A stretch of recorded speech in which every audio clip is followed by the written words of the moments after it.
Oke, selamat pagi Pak dan Ibu. Perkenalkan saya Dr. Gisinda yang berada dari klinik pada hari ini. Jadi pada kali ini saya akan melakukan pemeriksaan Apgar Score. Jadi sebelum saya memulai pemeriksaan pada hari ini, izinkan saya untuk mencuci tangan dengan teknik 6 langkah terlebih dahulu sebelum memulai pemeriksaan. Oke, sebelum memulai pemeriksaan, saya akan membawa bayi yang baru lahir diletakkan pada tempat pemeriksaan. Lalu pemeriksaan saya awali dengan pemeriksaan appearance terlebih dahulu, yaitu warna kulit. Di sini saya akan menilai warna kulit dari bayi dan juga memberikan penilaian, yaitu untuk 0 untuk seluruh tubuh jika tubuh berwarna biru atau pucat, 1 untuk tubuh yang kemerahan dan ekstremitasnya berwarna biru, dan 2 untuk seluruh tubuh kemerahan. Baik, selanjutnya yang pemeriksaan puls atau laju jantung, yaitu dengan menentukan laju jantung dengan mengukur puls atau meletakkan tangan pada dada bayi dan mengukur frekuensi denyut jantung selama 1 menit. Oke, baik. Selanjutnya yang pemeriksaan grimace atau refleks. Di sini saya akan menilai refleks dari bayi, yang dimana saya akan memberikan rangsangan dengan menepuk pelan pada bayi.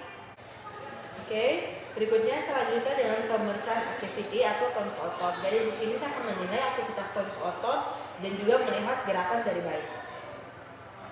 Oke, berikutnya saya akan melakukan pemeriksaan respiration atau usaha napas. Jadi di sini saya akan menilai tangisan bayi apakah apakah tidak ada, yaitu dengan skor 0, dan juga apakah ditemukan menangis kuat, yaitu dengan skor 2. Berikutnya saya akan menilai jumlah skor dari masing-masing kriteria. Akan saya jumlahkan nilai yang ada dan akan menentukan keadaan dari bayi.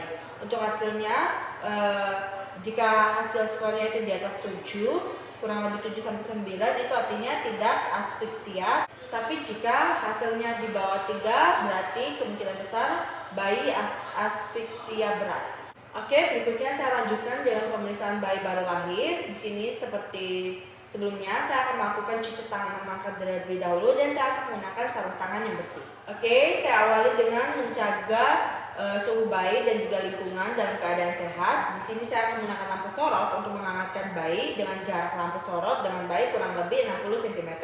Saya jaga suhu ruangannya tidak lebih dingin dari 25 Celcius, dan bila perlu AC dan juga kipas anginnya itu tidak boleh dihidupkan. Saya lanjutkan dengan mengeringkan bayi secepatnya, terutama bagian kepala, tanpa menghilangkan vernix. Saya lanjutkan dengan meletakkan bayi dalam keadaan terlentang, kepala bayi sedikit rendah, untuk membersihkan daerah mulut, faring, dan juga hidung dari cairan, mukus, dan juga darah, dan juga debris amnion. Usap mulut dengan kasa atau suction lembut dengan suction kateter. Pada bayi baru lahir dengan kondisi sehat dapat langsung diberikan kepada ibu untuk inisiasi menyusui dini atau IMD. Bila dikhawatirkan adanya gawat nafas, bayi harus segera diletakkan pada box penghangat dan observasi ketat. Saya lanjutkan dengan pemeriksaan antropometri. Di sini saya awal dengan melakukan penimbangan berat badan, yaitu dengan meletakkan kain atau kertas pelindung dan juga atur skala timbangan ke titik down sebelum penimbangan. Lalu saya akan meletakkan bayi di atas timbangan, dan hasil timbangannya itu dikurangi dengan berat alas dan juga pembungkus bayi. Untuk berat badan bayi normal itu di sekitar 2.500 hingga 4.000 gram. Saya lanjutkan dengan melakukan pengukuran panjang badan. Di sini saya akan meletakkan bayi di tempat yang datar, mengukur panjang bayi menggunakan alat pengukur panjang badan dari kepala sampai dengan tumit, dengan kaki atau badan bayi diluruskan. Untuk panjang normal dari seorang bayi itu adalah di kisaran 45 hingga 54 cm. Saya lanjutkan dengan pengukuran lingkar kepala, yaitu dengan mengukur kepala pada diameter terbesar, yaitu frontalis occipitalis.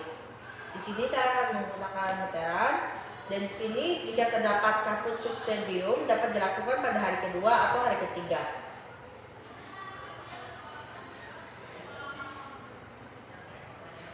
Untuk lingkar kepala normal ini berada pada kurang lebih 33 hingga 35 cm. Berikutnya saya lanjutkan dengan pengukuran lingkar dada. Di sini saya lakukan dari daerah dada ke punggung kembali ke dada. Dengan pengukuran dilakukan melalui kedua puting susu. Untuk hasil normalnya itu di sekitar 30 hingga 38 cm. Saya lanjutkan ke pemeriksaan TTV, yaitu pemeriksaan suhu bayi, yaitu saya akan mengukur suhu dari bayi, dan dimana suhu normal bayi itu berada di 36,5 hingga 37,5 derajat Celcius. Dimana saya lakukan di aksira kurang lebih 5 hingga 10 menit. Saya lanjutkan dengan pemeriksaan pemantauan denyut jantung bayi, yaitu dengan memperhatikan keteraturan denyut jantung bayi, menghitung frekuensi selama 1 menit penuh, dan di mana denyut jantung bayi normal itu berada di kisaran 120 hingga 160 kali per menit.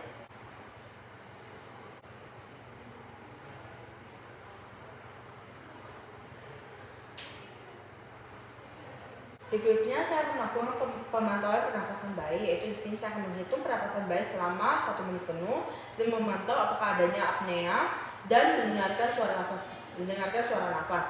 Saya akan memperhatikan tarikan dada bayi, dan di mana saya akan menilai pernafasan normal dari seorang bayi, yaitu kurang lebih 40-60 kali per menit. Selanjutnya yang pemeriksaan head to toe, jadi saya akan awali dengan pemeriksaan kepala terlebih dahulu. Saya akan awali dengan meraba sepanjang garis sutura dan juga frontal, apakah ukuran dan tampilannya normal. Lalu saya akan menilai fontanel anterior harus diraba. Fontanel yang besar dapat terjadi akibat prematuritas atau adanya hidrosefalus, sedangkan yang terlalu kecil bisa terjadi karena mikrosefali. Selanjutnya pemeriksaan, lalu periksa adanya trauma kelahiran, misalnya apakah ada kaput subsidium, adanya sefal hematoma, perdarahan galeal, maupun fraktur tulang tengkorak. Lalu memperhatikan apakah adanya kelainan kongenital seperti adanya ancefali maupun mikrosefali. Oke, saya lanjutkan dengan pemeriksaan mata. Di sini saya akan periksa jumlah, posisi, serta letak mata dan juga gerakan dari bola mata. Lalu saya lanjutkan dengan pemeriksaan apakah adanya pembesaran atau kekeringan pada kornea. Lalu saya akan memeriksa apakah adanya trauma seperti pada palpebra, adanya perdarahan pada konjungtiva ataupun retina. Lalu saya akan periksa apakah adanya sekret pada mata, konjungtivitis oleh kuman gonococcus dapat terjadi pada panostamia dan juga menyebabkan kebutaan. Lalu saya akan periksa keadaan sklera, apakah nampak gejala ikteris atau tidak. Lalu mengkaji eye blink reflex, yaitu refleks gerakan seperti menutup dan juga mengejapkan mata.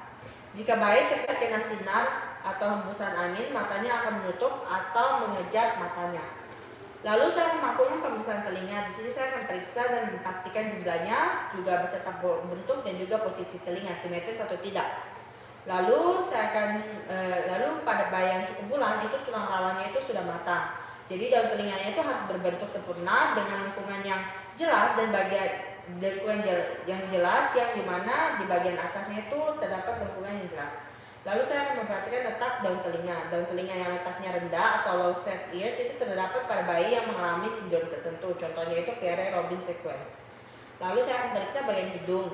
Di sini saya akan melihat bentuk dan juga lebar dari hidung. Pada bayi yang cukup bulan, lebarnya itu harus lebih dari 2,5 cm. Terus bayi harus bernapas dengan hidung. Jika melalui mulut itu harus diperhatikan karena kemungkinan adanya obstruksi jalan napas karena adanya atresia koana bilateral, fraktur tulang hidung atau encephalocele yang menonjol pada nasofaring. Saya akan periksa apakah adanya sekret mucopurulent yang terkadang berdarah, di mana hal ini kemungkinan adanya sifilis kongenital. Lalu saya akan periksa apakah adanya pernapasan cuping hidung.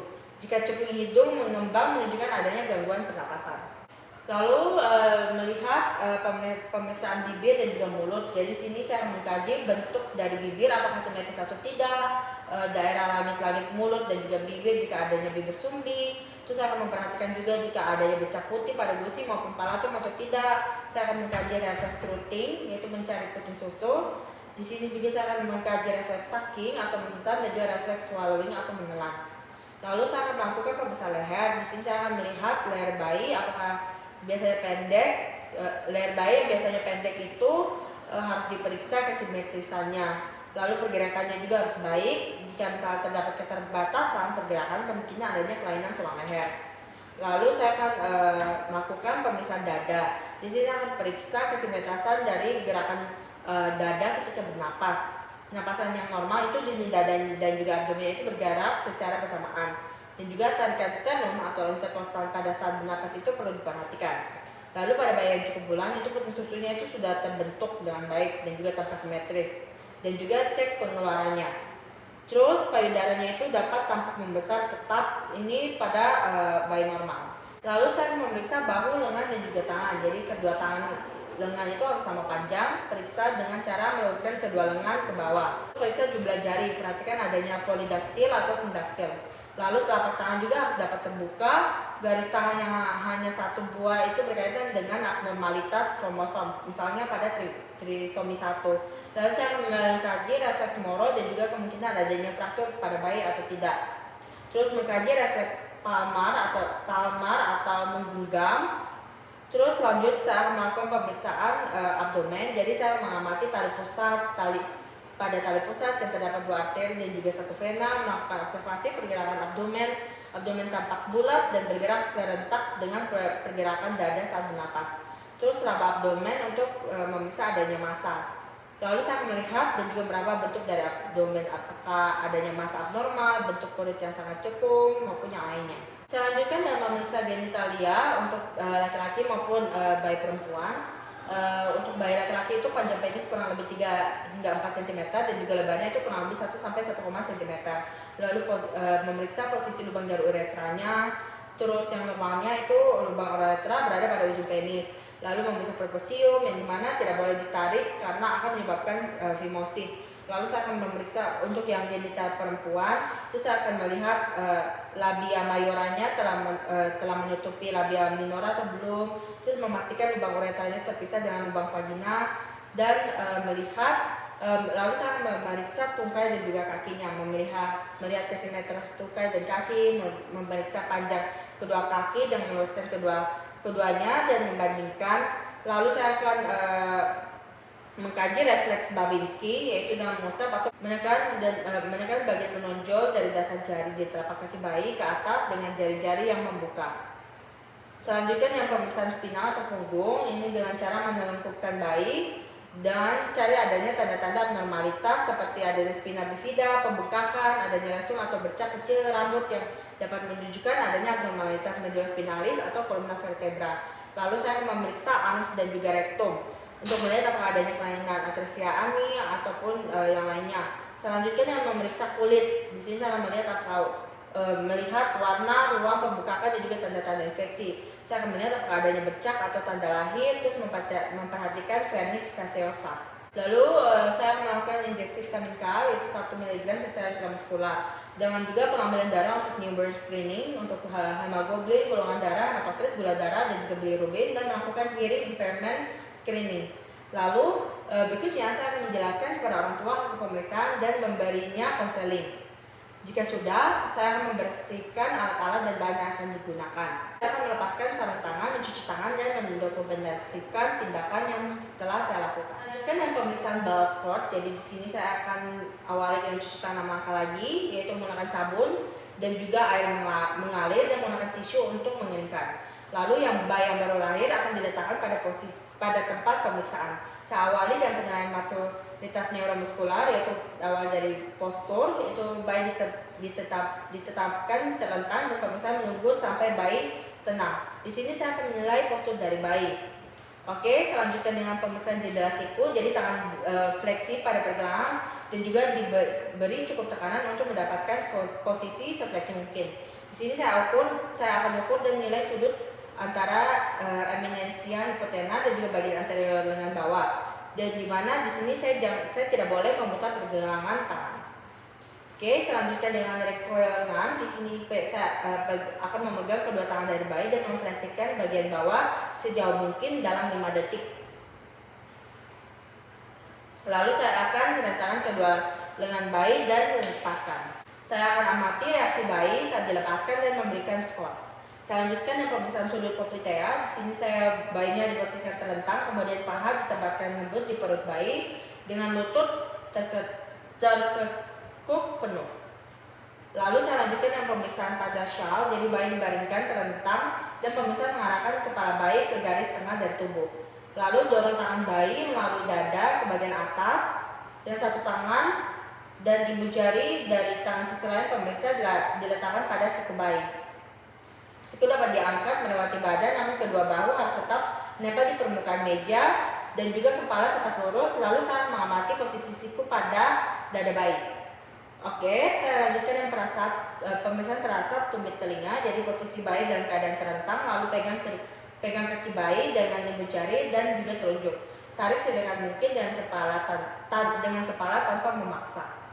Lalu saya akan memeriksa kematangan fisik dari bayi. Saya akan melihat kulit, lanugo, permukaan pelacak kaki, dan juga payudara.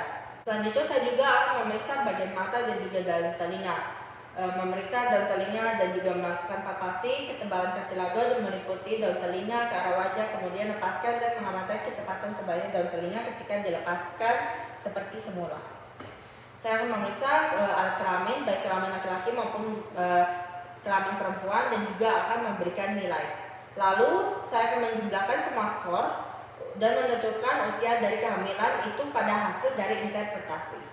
Baik Bu, untuk pemeriksaan kali ini sudah selesai. Terima kasih untuk waktunya.